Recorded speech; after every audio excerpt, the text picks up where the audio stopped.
When it comes to running shoes, softness is a deceptively complex feature. And previously, Brooks's take on softness, for me personally, always felt uncomfortably firm.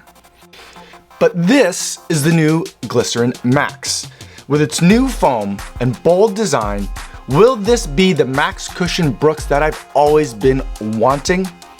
It's time to lace up the Glycerin Max and take it for a ride.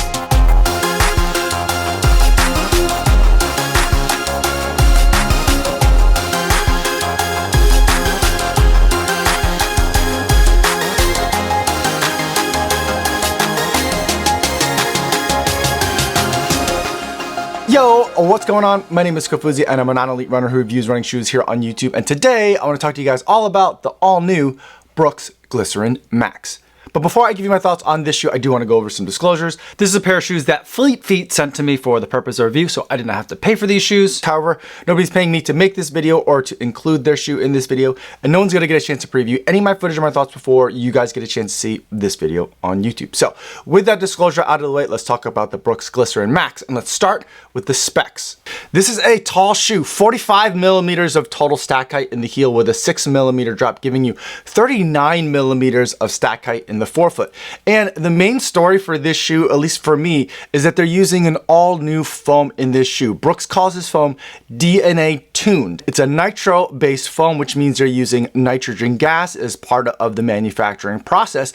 And it's kind of a two foam system in a way. It seems to me like it's all kind of like one piece of foam, but there are two different size cells that they're using in the foam itself. And by cells, they're using little beads of material, source material, compressing it and heating it up to a very high level and then injecting the gas in it, and that makes bubbles.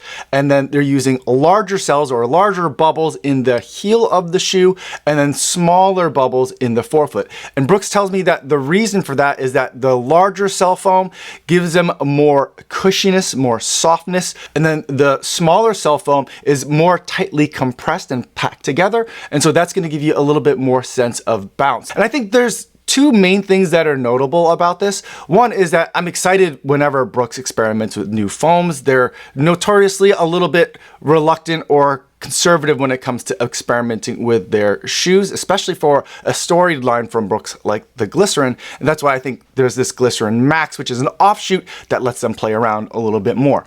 But the other thing that's notable about this is that it switches the paradigm that Brooks typically uses in their shoes. So like at least in older shoes, like the shoes that I first started testing in Brooks, which would have been like the Brooks Ghost 10 several years ago, they flipped it around where the firmer foam was in the heel and the softer foam was in the forefoot. And the idea being when you come crashing down on that heel, they needed that part of the shoe to be firmer so they could better absorb the full force of your foot and body hitting the ground.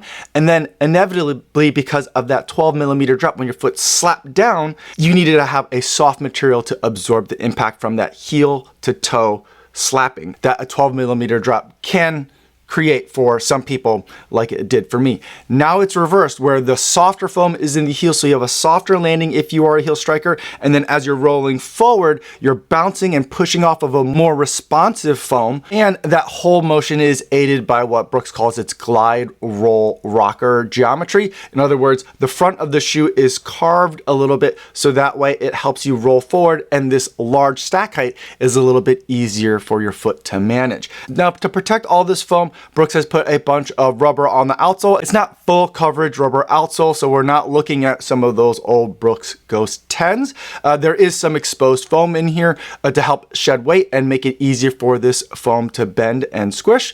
But also there is plenty of rubber where there is rubber on the shoe. So not only do I think that this foam, based on the way they've made it, is going to last a long time, I think this rubber is also going to give you plenty of grip for a long time as well. Moving to the upper, I think that the design on this shoe is fantastic. And the upper is very comfortable, as Brooks uppers always tend to be. We're using a pretty standard material for a Brooks shoe in the upper here. The tongue, I think, is pulled straight from Brooks Ghost. And there is a decent amount of padding in the back of the heel and into this Achilles flare, a little bit more padding than I would have liked to have seen. And there's also a lot of structure in this heel cup. Again, more than I would have liked to have seen, but something that's pretty common for shoes in this category of max cushion shoe. And overall, I do really like the design. I also really enjoy this Brooks logo that they put on the side of this shoe. It's over the top and it definitely adds unnecessary weight, but I do think it overall adds to the aesthetic that makes this probably the best looking Brooks shoe that I've ever seen. Now, Brooks tells me that this shoe comes in at a weight of 10.5 ounces for their reference size, but I am reference size and my size 9 that Brooks sent to me came in a little bit heavier, coming in at 10.8 ounces or 308 grams.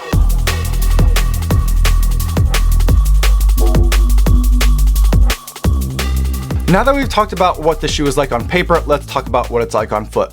And I gotta say, the Brooks Glycerin Max is the max cushion shoe from Brooks that I've always been waiting for. I love the amount of cushion and softness that I'm feeling in the shoe. I'm feeling absolutely pampered every time I put my foot into it. The softness here is what I think softness should be. Every time my foot hits the ground, I feel like I'm compressing the foam really nicely. It's absorbing the impact of my foot strike, and then I'm rolling through with that glide roll rocker geometry, and then the foam is decompressing and giving me a nice pleasant amount of pop as I head into the next step. I feel like it's a very modern shoe and a very comfortable shoe. I feel like they're using technology to the runner's benefit in it. It's comfortable. It's going to be great on feet for a long period of time. Whether you're running a recovery run or looking to set a long distance PR, this is a very comfortable shoe to be in. It also looks great and very comfortable for all day casual wear. The one thing that I wouldn't do in this shoe is take it for workouts. It is a heavy shoe with my size 9 weighing in over 300 grams and over 10 ounces by a hefty margin. You can do things like strides where you're picking up the pace for a very short burst of time and the actual speed really isn't the point of strides. But anything that's longer than strides in terms of picking up the pace, workouts, I really would reach for something else and save the Brooks Glycerin Max for a day where I just want to have a comfortable experience. Now, there is a quite wide footprint on this shoe as well, and so that's going to help the shoe from getting too unstable when your foot hits the ground. So without having traditional stability elements, the shoe does have some stability or motion control kind of built into it. I didn't find this to be a problem, and I felt like the shoe was ultimately quite comfortable and it all made sense to me. But for those of you who are traditional Glycerin fans, you might find the shoe to be a little bit too mushy and a little bit too wobbly, so you might want to stay away from something that's this soft. I went true to size for my Glycerin Max and that worked out really well for me. If you're familiar with Brooks, I would go with your normal Brooks sizing.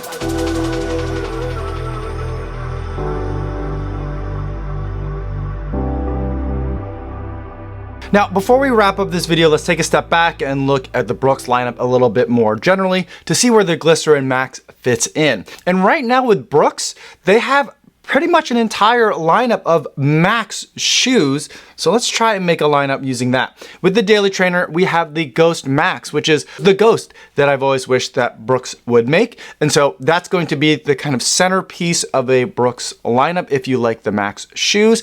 And then I think for workouts, a shoe that you can hop into is another Max shoe, and that's the Hyperion Max. I think that would go over here. That's something you could use whenever you want to go a little bit faster than you might want to go in your Ghost or Ghost Max. That's where I reached for the Hyperion Max. The Hyperion being one of my favorite shoes that Brooks had ever made at the time that it first came out. Now there's a Max version of it, a little bit more stack height, a little bit more softness to it, but still very much a speed-oriented shoe. Not a shoe that I would necessarily reach for every day, but for the fast days, that's when I'd reach for the Hyperion Max. And then the Glycerin Max fits in on the other side of the spectrum over here for those days where you want to be on feet for a long time and as comfortable as possible. This is where I would reach for the Glycerin Max. Now, for racing, there is the Hyperion Elite shoe, and technically that would fit over here. It has a carbon plate in it, and it's even lighter. The upper is absolutely fantastic, very minimal padding, very floppy heel cup, the kinds of things that I want to see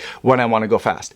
But I don't actually love this shoe, and I think that this rotation is better served if you just leave it at these three shoes. Use the Ghost Max for every day, Glycerin Max for recovery days and long runs, and then you reach for your Hyperion Max for your workouts and for your racing. I think right now, the Hyperion Max is the best racing shoe that Brooks makes. Now, Chicago Marathon was earlier this week, and I did just see what looked like maybe perhaps just a color update, but I think there's a little bit more to that story. I don't have any information that's been confirmed yet that I can report on, so keep an eye out for something new from Brooks in the race category, but for now, this is the lineup that I would go with. And I will note that both the Ghost Max and the Hyperion Max do have updates, so we're on version 2 of each of these shoes. I have put in a request to Brooks to see if they would send me a pair of those. Those are all on the way, so stay tuned and subscribe if you want to see updates of those videos. But this is the Brooks lineup that I am really excited about.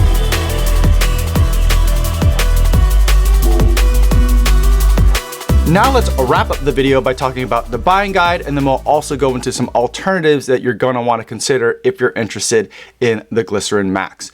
The Brooks Glycerin Max is the max cushion shoe that I've always been wanting for Brooks to make, and I hope that shoes like this and the Ghost Max are signs of shoes to come and not just one-off experiments that languish in the BL labs. This is a brand new shoe, so there isn't a prior year's version that you might be able to save a couple of bucks on.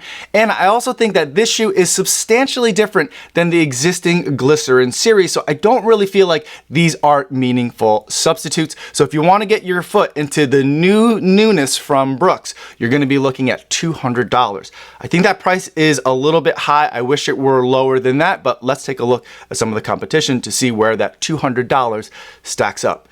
The first shoe I want to talk about, I think, is the shoe that is the closest to the Glycerin Max, and it's also a shoe that I very recently reviewed on the channel, and that's from Puma. It's the MagMax, another Max suffix shoe. Like the Glycerin Max, this is a very tall shoe using nitro-based foams. The source material for the MagMax is a little bit different, and I think that's the main differentiator between these two shoes. While they both look like they could be big, cushy, comfortable shoes, and in many respects they are, I do think that the MagMax is a little bit bouncier and a little bit less mushy, or in other words, the Glycerin Max is a little bit more comfortable and a little bit more plush. But they're both really great examples of the max cushion genre. The MagMax though comes in at a $20 discount of $180. And then the other shoe that I don't think really lines up all that well, but I think because of the pricing and because of the size of the shoes, a lot of you guys have been asking me to compare these two, so I will. And that's from Asics. That's the Superblast 2. These are both very tall shoes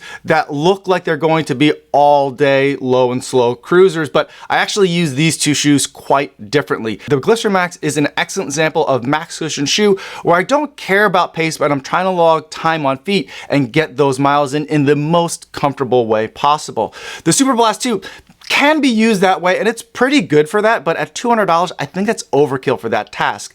The way I love to use the Superblast 2 is for something where I am going to be on feet for a long time, but it's a situation where I'm going to want to go fast for an extended period of time. Now, it doesn't have a carbon fiber plate, so it's not per se a race shoe, but it does have racing foam in it as its main ingredient. There's also a daily training foam on the bottom to help kind of stabilize all this foam and keep it from getting too unstable. But this is a shoe where if I have a long run where I'm going to be running a lot of marathon pace miles, or if I'm going to be doing a workout where the reps are very long, this is a really great shoe for me to be in. So it gives me that combination of max cushion and racing shoe kind of sandwiched into one in a way that on paper doesn't always make sense, but on foot it just does. Even then, I think that $200 is touch high for what the Superblast offers, but they both come in at the same price, and depending on what you want out of your big shoe, I think that's really going to define which of these two options you're going to pick. So those are my thoughts on the Brooks Glycerin Max.